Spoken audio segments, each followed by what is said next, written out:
Good evening. It's 6 p.m. according to my computer, and welcome to the May 25th, 2022 meeting of the Anacortes Planning Commission.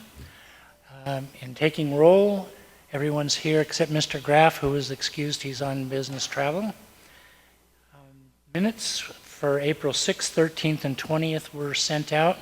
Are there any changes or corrections? None being heard, we'll proceed to correspondence. No correspondence, Mr. Chair, other than that related to items on the agenda. Thank you, Mr. Miesmer. Our new business is to hold a public hearing and consider Ordinance 4023, Amendment to Chapter 1830, Illicit Discharges and Connections to the Stormwater Drainage System. Looks like we have a presentation coming. All right, okay. Hi. Good evening. My name is Diane Hennebert, and I am the Stormwater Program Manager for the City of Anacortes. And I am here to talk to you about Ordinance 4023.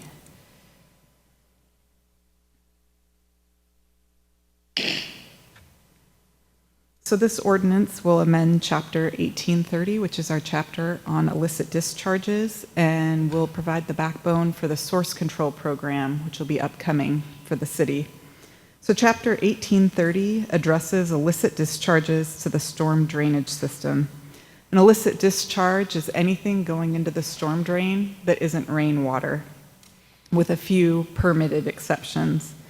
This ordinance will amend the chapter to require source control best management practices for pollution generating activities. So it'll provide the pathway to be proactive about preventing illicit discharges instead of just responding to them afterwards. So source control is stopping pollution at the source before it gets into the storm system. Rain washes the dirt and oil from our parking lots, excess fertilizers off the lawns, trash from the curb line into the storm drainage system. The storm system here in Anacortes discharges to the Salish Sea, typically with little to no treatment. As water quality declines, we need to find new avenues to protect our waterways, and it's significantly cheaper to stop pollution before it gets into the water than to try and remove it afterwards. And a lot of source control best management practices are pretty basic. Dumpster maintenance. Does the dumpster leak? Do you keep the lid closed so the rainwater is not getting in? Sweeping up materials instead of hosing it off to the storm drain. Do businesses have a spill kit on site, and do they know how to use it? So why is the city doing this now? The city has an NPDES stormwater permit. We're under a Western Washington Phase 2 municipal stormwater permit. Now this came about when the Federal Clean Water Act passed in 1972 and created the National Pollutant Discharge Elimination System, or NPDES. That's housed in the Environmental Protection Agency, and here in Washington State, the Department of Ecology administers the permit.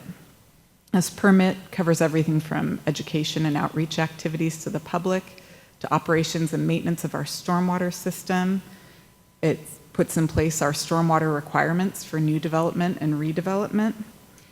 The permit's on a 5-year cycle, and our current permit requires the creation of this source control program, with our upcoming deadlines being adoption of the municipal code amendments no later than August 1st of this year, and program launching on January 1st of 2023.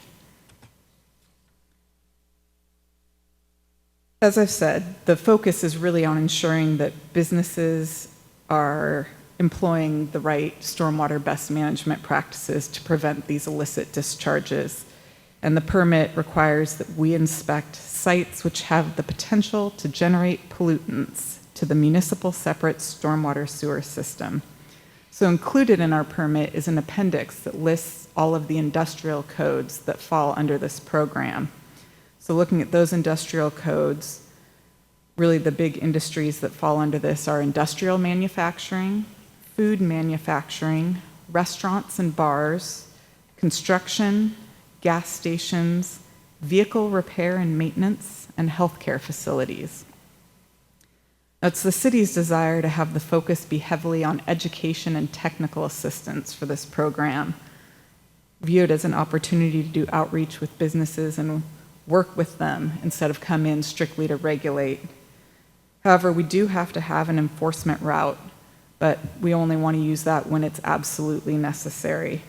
Source control programs already exist in larger jurisdictions in Washington state, and the vast majority of the sites do not ever go through the enforcement process. The voluntary compliance is usually forthcoming. Our permit requires that every year we inspect or we complete the number of inspections equal to 20% of the number of businesses in our source control inventory. So here in Anacortes, we figure there's about 200 businesses that will fall under this program. So that means we have to do roughly 40 inspections every year. Now, a re-inspection of a site counts towards that total. So doing about 40 inspections a year can say that a business can expect to be inspected about once every 5 years. High-risk industries may get it a little more often than that, and a really low-risk business might go more than 5 years between inspections. And we also have to investigate 100% of credible citizen complaints. So say you own a business here in Anacortes and a source control inspector shows up. That person will be here to look at the property and the outside of the building. The biggest items that an inspector might look for or wish to discuss are good housekeeping practices, like regular sweeping of outdoor areas, covered outdoor storage if it's possible, dumpster maintenance, secondary containment for outdoor chemical storage, presence of a spill kit and a spill response plan, and if the business has any privately owned stormwater infrastructure, like a privately owned stormwater pond or vault or oil water separator, that maintenance is occurring and it's kept in good working order. And then there's some specialized best management practices for industries like gas stations, boat building, vehicle repair, and construction. So to summarize what we've covered tonight, as a requirement of our MPDS stormwater permit, we're creating this source control program. Code adoption has to be no later than August 1st of 2023. We want to start doing outreach to the businesses this fall before inspections start at the start of 2023. The source control program inspects the outdoor areas of a business for stormwater best management practices to aid in preventing illicit discharges to the storm drainage system. Focuses on education and technical assistance with enforcement only as needed. More information on our source control website, which is up on the slide, which includes links to all of the Department of Ecology's best management practices, or you can reach out to me. My phone number and email address are on there, and I can walk you through any questions. This time, if you have questions or comments, I would love to hear them. Mr. Molina. I didn't see it online. Is there an online best practices manual yet? Yes. So one of the links on our source control webpage, in fact, I could probably pull it up right now if you'd like, will take you to the 2019 Stormwater Management Manual, which is It's under the stormwater management. What's that? I'm sorry. I'm asking specifically about the best practices Yes. manual. Okay. Yeah, so those are contained within the Department of Ecology's Stormwater Management Manual. That answers that question. Thank you. Okay. Go ahead. Hey, thank you very much for the presentation. I just have two questions. Who is the source control inspector? Is that you, or is that from your team? We are still putting that together. I don't have the capacity in my position to add this workload on. We originally were putting together a regional program because the Department of Health already has their own source control program where they focus on small quantity generators of hazardous waste. So all the other MPDS permittees, we were going to partner with the Department of Health and create an inspector position that would do these inspections across the whole county. Unfortunately, those negotiations fell apart quite recently. So we're looking at what our options are now. likely it will be a City of Anacortes employee, or if they take some of my duties and put them elsewhere, then I would take them on. And the second question I had was, how are you talked about the 20% of the roughly 200 businesses. How are those businesses selected? By their industrial codes. So what... But within that, is it random or? Generally what they do with source control is they'll pick like an area of emphasis. Maybe one year they'll try and go to all the gas stations so that, it's kind of a level playing field and you don't have one business who is being told to fix their dumpster, but the gas station down the street is leaking all over the place. Thank you very much. Mm-hmm. Do any commissioners have questions or comments about the text of the ordinance? Thanks. I just have a technical one, I think. It's on page 12 of 19, chapter 19.12, definitions and interpretation. In I, definitions, it lists AMC 1830-030, and I think it looks like with the renumbering of things, it probably should be 1830.40. Thank you for Yeah. catching that. Yeah. I thought that I got all of those, but clearly I didn't. You said that was under the definitions? Mm-hmm. Thank you. I will definitely fix that. That's all. Any other questions from the commissioners? Mr. Turetsky. I see dumpsters that rusted out and probably leaking. Is the business owner responsible for the dumpster, or is Waste Management, or somebody else? Who's responsible for the dumpster? I mean, the customer That's an probably thinks they're excellent paying too much for the dumpster, but most of them don't maintain them. So when you cite them and say, look at the mess? I am going to have to look into that and get back to you. I can talk to some of the existing source control programs. It seems to me if Waste Management is the one if it's their responsibility to provide a working dumpster, then they would be the ones required to swap it out, but I do not know. Thank you. Mr. Chair, if I might. Go ahead. Ms. Hinnebert's correct. Really what it boils down to is if the city's providing the dumpster and it is in disrepair, the city is required to provide them with a dumpster that meets the requirements. No holes in it, things like that. And the same thing with, Waste Management sometimes provides commercial dumpsters around the area. But if they're providing them with a dumpster, you're paying for it, they expect to get what they pay for, right? All right, thank you. Any other questions? Thanks. I just had one follow-up to the answer you gave earlier. So this would codify the source control program, correct?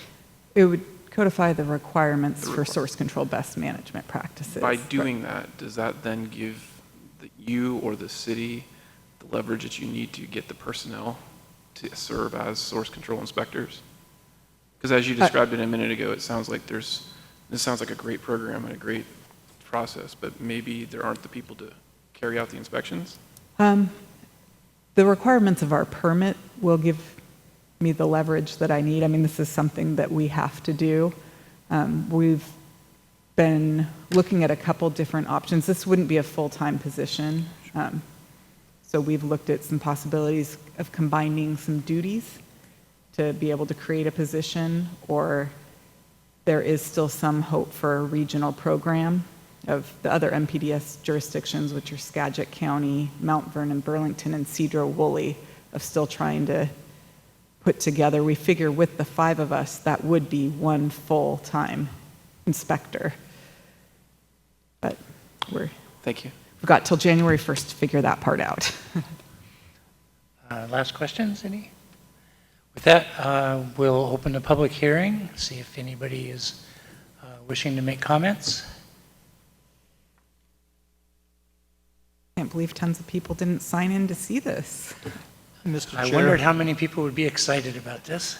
I would. Mr. Chair, but- we have no public present. With that, we will close the public hearing. All right. Are there any further questions or comments from the commissioners? Well, thank you for giving me the opportunity to come tonight. Mr. Meisner, do we require a motion and a vote here?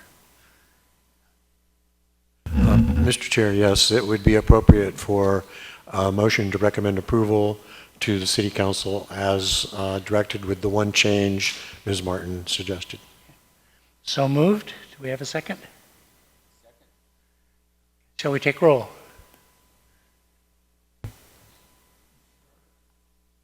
Curtis votes aye. Mr.